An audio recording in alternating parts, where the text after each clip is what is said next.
All right, Angry Bears Fans Podcast, episode 112. Like, follow. We're still trending up. Hopefully, we go through explosion like last year around this time. This one got a lot of balls, but Bears training camp got announced. Bulls drafted tonight. I just saw the pick probably about 20 minutes ago. Kid from France.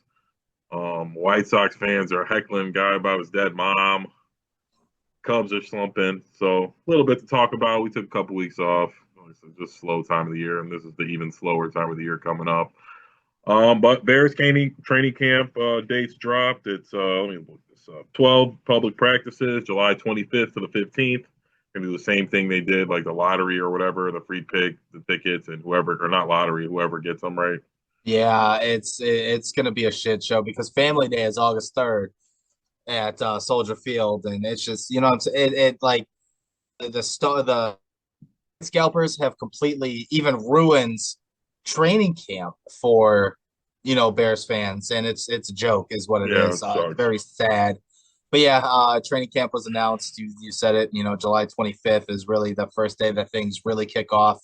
Um, and then leading up into the preseason, that's going to be we're almost there. We are almost there. Yeah, Caleb was at the Fanatics thing. He told the crowd the Packers fan sucks. He's really leaning into that. Colston Loveland's coming back from injury. I also saw a weird thing. I guess I didn't know this. Kind of scale my mind. None of the Bears rookies have signed yet. I don't think, or like four out of the seven or something haven't signed yet. I don't know why. I don't know if that's a bad sign. I don't know. I don't know what to make of it. It just hasn't It happened seems usually. like I think that seems like it's a thing around the league right But now. usually It's it's for a reason. Like the kid with Bears. the Bengals, like they're trying to like do some weird shit. There's a lot of them. There's a lot of rookies around the league right now that are still on signs for whatever, like you Yeah, said, that's what I'm saying. I whatever don't know. I reason. don't. Yeah, that's all I was saying. I wanted to know if it was good or a bad thing. I just thought it was weird. I guess I just noticed now. Um, let me see. And I saw this going or some pictures going around. I couldn't find out what wedding were the Bears fans. It was like who's? I'm assuming a Bears player had a wedding. It was like Caleb and Matt. No, it was two of them. It was Grady Jarrett got married, and somebody else got married I just just saw over the some. last couple of weeks. Yeah. But I'm really excited for training camp. Joint practices and Bills and Dolphins should be interesting. They always are. I'm ready for Colston Loveland to get on the field. There's gonna be a big battle between him and Komet. I'm sure they're gonna find both of them are gonna work their ways into the offensive one way or another. But I don't know. I think if Cole Komet doesn't have a strong outing, I mean, maybe not this year. It'll probably be one of his last years in the Bears. He's just got a really big contract. So if he's not producing, they're not going to be paying a blocking tight end. Um, do you think the Bears are done making moves? It just seems like everything's stalled. There's still some things out there, some weird stuff. You know what I mean? Where put on my tinfoil hat, T.J. Watt. You know what I mean? There's some whispers, I and that think just seems like a Bears move. Like we've always made moves like that, and we've always those are the ones that worked where we overpay a little bit for basically the Hall of Famer Julius Pepper. Well, we he was a free agent, but Khalil Mack. We just I don't know. I just something like that. I don't think Michael Parsons isn't a reality. I don't know. The Trey Hendrickson thing's weird because I don't want to like obviously he gets good numbers, so it's hard. I don't want to disparage him, but like he even though he's got more sacks than T.J. Watt, it's like he's not T.J. Watt. Where like T.J. Watt is like a game wrecker in the run game and sacks and just an impact player. And clearly 17 sacks back to back seasons. Clearly Trey Hendrickson's an impact player too, but just I don't know. I don't know how I come think Fly they're I'm giving up a waiting. lot. I think they're waiting to see what they have in training camp. That would be my guess. You want to bring in the young kids, the rookies that haven't signed yet, give them a little bit more time. I'd say a couple weeks into training camp, you might see some moves. I don't know if you're going to see any blockbuster deals, but there might be some leveraging. I understand the Bears fans wanting a bigger name, especially on that other deep. We've been talking about it now for ever since we got Montez Sweat. Is we need another edge opposite Montez. So, I mean, there's some things, who knows? We can only speculate. I would like for them to add something on the other end of the defensive line, but um, with this coaching staff, Ben Johnson as well as Dennis Allen, I feel like they'll get the best out of what they got. So are they going to go in thinking it's good enough? Maybe. I hope not. Hopefully they swing for the fences. I know Ryan Poles is kind of feeling the pressure a little bit. You've been adamant about that the last year or so, that, it's time to win. So maybe he feels pressured to make a move. I don't know. I Maybe mean, kind I of know sound. Poles has to feel like, I mean, Ben Johnson, I don't know. Like, my concern about getting Ben Johnson and stuff like that was just like, oh, first time coach, young quarterback. And, I mean, we got a tough schedule. Everyone wants to throw it away. And it's like, not only been waiting 4 years of Poles rebuild or three, this will be year four, but we've been waiting just a long time ever since basically Lovey's been fired for the Bears to be Yeah. relevant again outside of one splash in the pan season with Nagy. Um, but I don't know. I'm optimistic. I mean, you guys been doing this show with us for 2 years now, and so I'm always optimistic. But um, we've been talking about it, but Ben Johnson just feels like a different thing. It didn't feel this way with Matt Eberflus. It just seems like everybody's more prepared.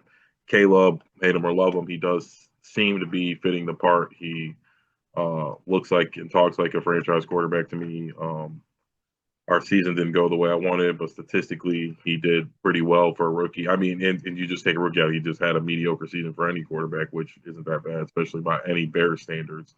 Yes. Um, so if he takes a step, if Roma Dunze takes a step, Komet takes a step, Braxton Jones, Darnell Wright, Austin Booker. What I want to see from Caleb is so the Bears record for touchdown passes in a season is held by Eric fucking Kramer with 29. Jay Cutler never passed 29. Surprise with the offensive weapons that Jay Cutler had, he never threw for more than 29 touchdowns in the season. I want to see that broken by Caleb Williams this year. I think that magic number for him is 30. I don't care if he passes for 4,000 yards. Would I like to see it? Yeah, but I want to see the 30 touchdowns more than I want to see 4,000 yards. And I want to see 10 wins. I want to see 10 wins, 30 touchdowns. Those are my milestones for Caleb Williams this year. If he doesn't hit 4,000 this year, that's whatever. That's fine. There are some things that we can, work on. Not just, what I'm saying. We're going to be running the football a lot more, stuff like that. I mean, chances are it's going to be close to 4,000. But if he throws for like 38 with 30 touchdowns, I'm a happy guy as long as it leads to I mean, 10 if we wins. win, I'm happy. I mean, I'm not I don't really like to lean in on statistics so much because there's so many factors on why somebody could have really good stats.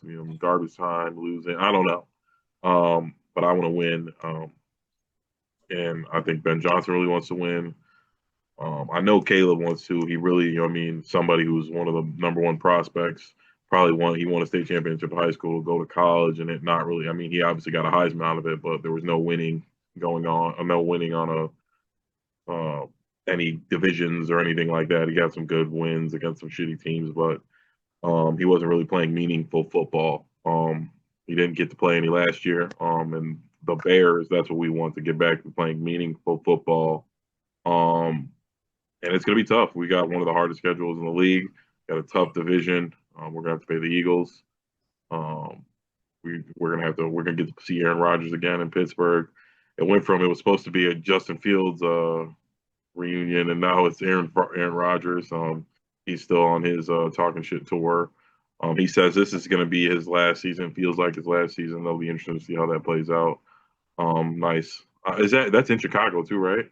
Yes, it is. Yeah. So that sucks. Justin Fields wasn't going to come back, but um, yeah, we'll see. Justin Fields getting good praise too. I saw it was on the Bears page, so that's the only reason I brought it up. I was scrolling, looking through things that happened. Aaron Glenn was talking, even like on the Bears page, we're still talking about Justin Fields. It was such a I don't know if I've ever noticed that. Like I thought in my head, for the Justin Fields Caleb Williams thing, the hater love relationship with the Bears fan base. I thought I was too immersed in it to think like I thought it was a bigger deal than it was, but it seems like just nationally it was a big deal. I think a lot of people have opinions on it, and it's still a pretty good story. Like, you know what I mean? A year and a half later, basically. Um, and yeah, I'm wishing him the best. I hope we'll see. He's reunited with some guys he used to play with, but I'm locked in on Caleb. We got Roma Dunze, we got Luther Burden, DJ Moore again, who had a down year by his standards, but still a pretty good year. And I want to see it all come to fruition. We've got ranked by everybody. We had one of the best top, one of the best offseason. Most people have us at 1, 2, 3, something like that. We revamped the whole line. So forbidding any injuries. I can't think of any excuses that are going to roll out. Any excuses I'm going to lay at the feet of the coaching staff or the players or whoever. All I know is that I have week one circled on my calendar against Minnesota Monday night because We I'm need getting that tickets. game. I'm getting We tickets to the game. Me and Sam are going. Well, oh, I thought we we're were talking going. about going to Cincinnati. Well, that too. Yeah, But what we need to. This needs to happen. Week yeah, one, like that's a statement game. yes. Um, And I I just think just because it's going to be J.J. McCarthy's first game as a rookie, prime time, we can't lose that to them. That no, we just can't. you have to set a precedence, and you have to set. You know what I'm saying? You have to show, especially like you said, it's prime time. You have to show the NFL and everybody else that's watching, hey, we're here. You know what Yeah, I'm these saying? aren't the same old Bears. It's kind of like the Lions against the Chiefs. Chiefs. Yeah, You know what I'm saying? You have to show people that you are here. You have arrived. And you know, with Ben Johnson, I'm hoping that, you know, I'm hoping that happens. It's September 8th or whatever day that is. yeah, We're 2 months away from that, a little 2.5 months away from that. Like, yeah. It's hard to sit and wait. Now, you're not as big a basketball fan as me, but but now the basketball's over. I watched a little bit of baseball, but um, yeah, it's time.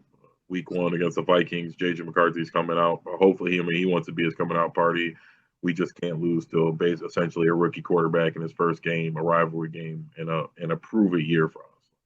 We can't start 100%. off 0-1 that game, and we got too tough of a schedule.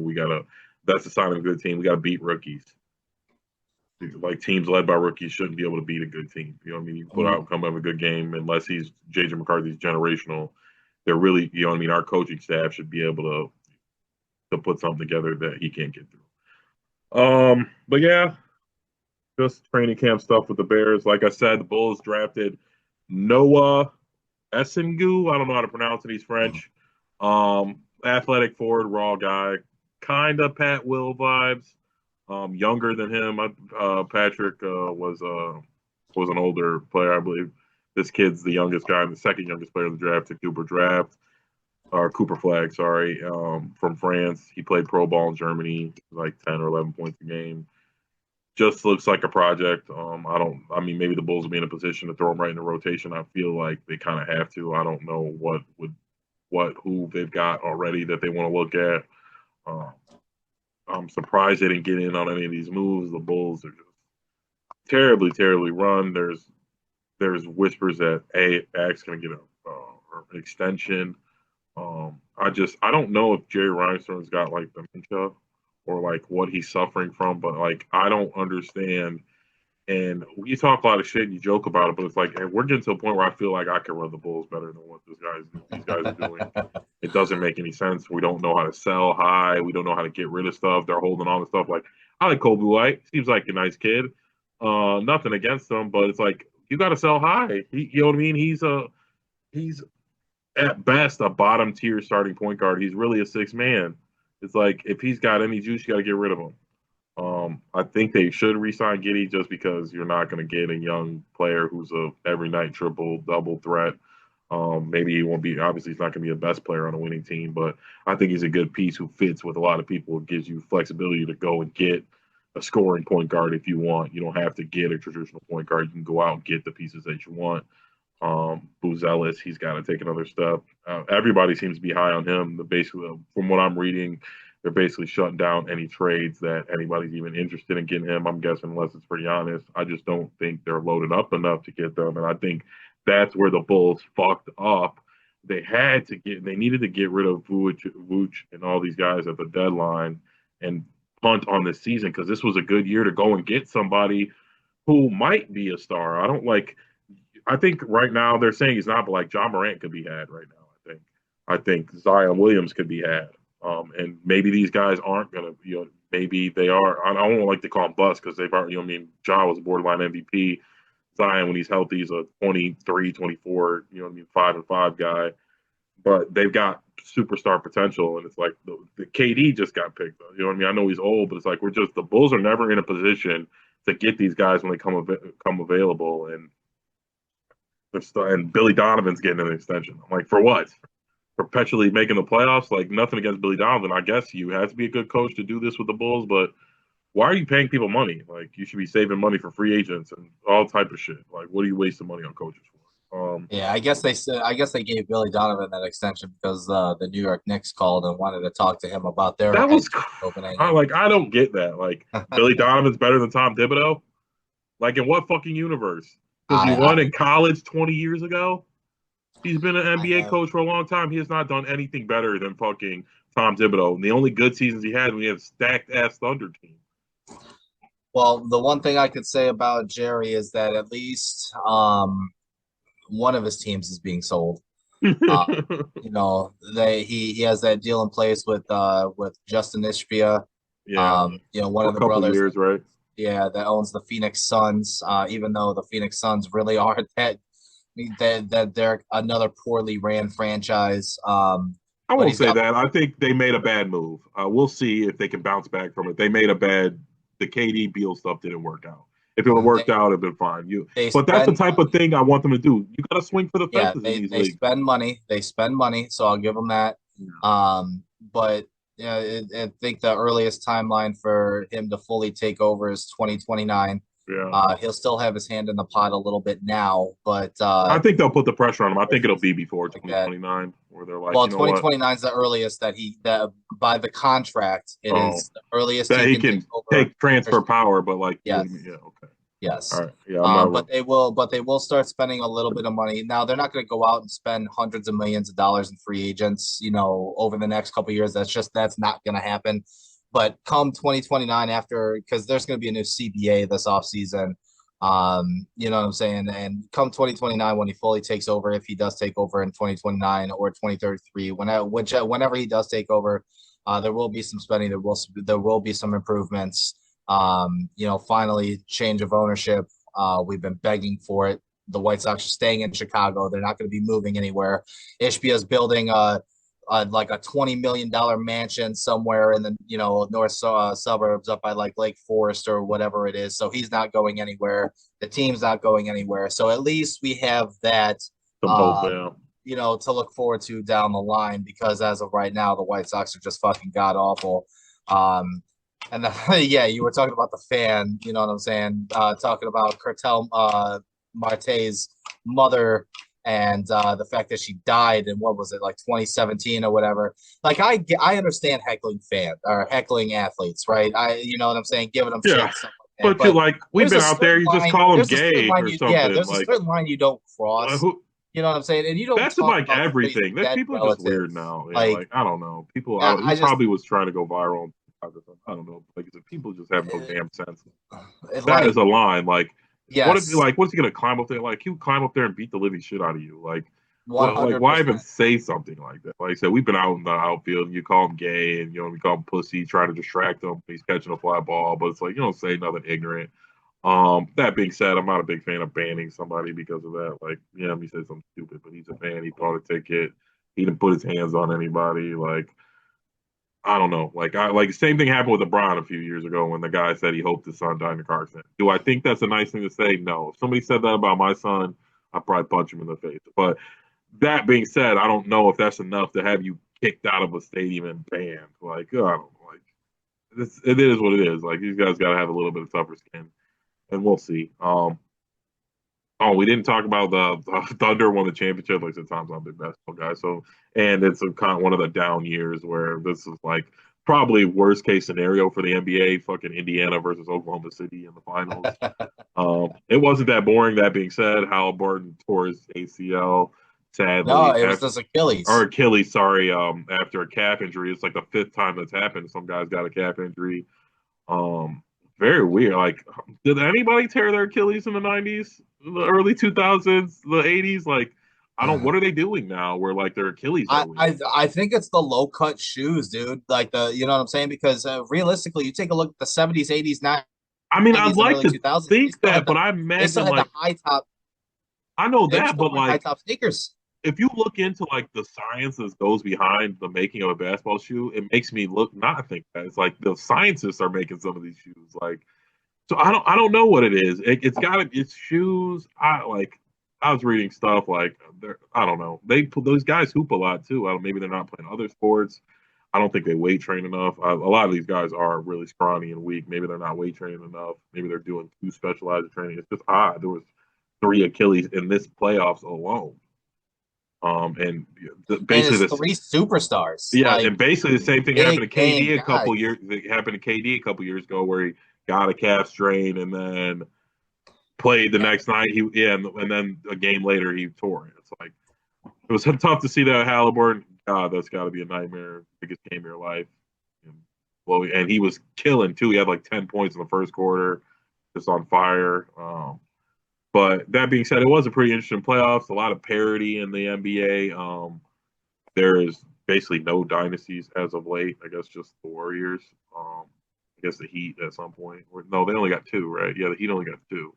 So really just the Warriors. And I don't know if that's good or bad. I was thinking about, I don't know. I think that it's bad for the league. As much as I hate super teams and I talk shit about LeBron and I talk shit about KD, I think in general sports needs either a villain or a hero. Like I would say like the Chiefs were more of a hero team that everybody liked. And but like the Patriots were like the villains. Everybody hated them. But like you need that for the league. Like for the league so people are watching games that aren't their team. I don't know. Just the NBA's down. I'm just not as locked in. I don't know if I'm getting older. I like the pushing. I like the shoving. I like the grass talking. I like the physical play. Maybe it's back then it made us believe that we were capable of playing, and now it's such a skill game that um, we're kind of detached from that. But yeah, NBA was this year was kind of iffy. Next year it'll be weird. I mean, like you said, three superstars Achilles injuries won't be playing. Halliburton, Lillard, Tatum basically going to miss the entire season. I don't even imagine they would even come back from the playoffs. The Celtics are trading away teams that they've traded away Porzingis, Drew Holiday, did re-sign Horford, so they're you know what I mean probably punting on the season. The Bucks, Giannis said he didn't want to be traded, but Damian Lillard, who I'm imagining, I don't know the number, but I'm just knowing the NBA numbers, at least $55 million to this year is going to be sitting out. And I think if they're hurt for the year, you get some kind of reprieve, as maybe it's a 20% or 40% of their salary you can put back in the cap and get some, but like their season's over. Um, yeah, it's just like I don't know. I'm not that excited for the NBA. The Kings aren't really doing shit. The Bulls are stuck in purgatory again. Like I said, unless Booz takes a huge leap over the summer and is a dog next year, are the Bulls even going to be worth watching? Which he could be. You never I know. mean, I'm hoping. I like him, and he's got a lot of potential. He played a lot better. He didn't play as many minutes as I like, and which I didn't get because I understand like when you get a rookie fresh out of college, but wasn't he playing like the G League? I don't know. I think so. Yeah, he was playing in the G League. So it's like, what are you holding him out? Like, I don't get when you like you're the Bulls. You got nobody. Patrick Williams sucks. Like Booz Ellis should be getting 30 minutes a night. You don't got to put him out there for 42, but he should be getting locked in 30 to 35 minutes, seeing what he's got, seeing how he plays when he's tired. Let him get used to playing when he's tired. And I think that's a lot of. I think that too weighs in a lot of the stuff. They're just too soft on these guys. They rest too much. They don't practice enough. They sit out when like. I think you're. I know. Obviously, Halliburton got hurt because he was playing hurt, but I think that's a skill you acquire too, toughening your body to where you can play when you're hurt. It's like if all year, anytime you've got a bruise on your leg, you sit out, then when playoffs comes, you know what I mean, when you actually are hurt and you try and play through it, you can. You don't know how to. And, I know these guys make a lot of money. You don't want to ruin it. So it's hard for me to tell these guys to go out there and risk it. But I don't know. Like we all watched it. Even those guys watched it. People weren't getting hurt like that, or they were hurt and they were just playing through it. But it's not a good look for the NBA when they they preach this, player safety, we're going to let them take their games off, player rest, all that shit, and then people are still getting fucking hurt all the time, or even more. Yep. So it's like doesn't even make any sense. What the fuck are they resting for if they're getting hurt more than they were before? Obviously, they need to play more, and that's what I'm thinking in my head. That's what I always think. You know what I mean? That's why I still, it's not on the pro level, but that's why I don't play even semi-pro or really anything because I don't have the time to invest in the training of it to get my body ready to go through that. And it's a shock to go out there and go full blow 100%. when you're not training for it every day. It was different when we were kids, when we were in high school. We got practice every day for 4 months. And it's like, yeah, the game day comes and it sucks and you're beat up, but you've been doing it. You know what I Yep, mean? We get up and 100%.